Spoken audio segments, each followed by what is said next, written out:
ঈদ নেই সাতক্ষীরার বন্যা কবলিত 5টি গ্রামে। সাতক্ষীরার আশাশুনির আনুলিয়া ইউনিয়নের খোলপেটীয় নদী সংলগ্ন 200 ফুট বেড়িবাঁধ ভেঙে প্লাবিত হয়েছে সেখানকার 5 গ্রাম। ঘরে পানি ঢোকার ঈদ করতে পারেননি এলাকার লোকজন।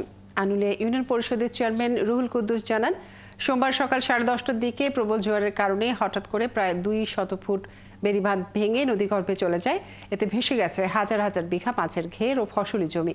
বর্তমানে বিছট, গোড় আলী, বল্লভপুর, আনুলিয়া ও কাকবাসীর গ্রামে লবণ পানি প্রবেশ করতে শুরু করেছে বলে জানান তিনি। ঘটনার পর পানি উন্নয়ন বোর্ডের কর্মকর্তারা ঘটনাস্থল পরিদর্শন করেন। এদিকে বাড়িঘরে পানি ঢোকায় ঈদ করতে পারেননি এই গ্রামগুলোর মানুষ।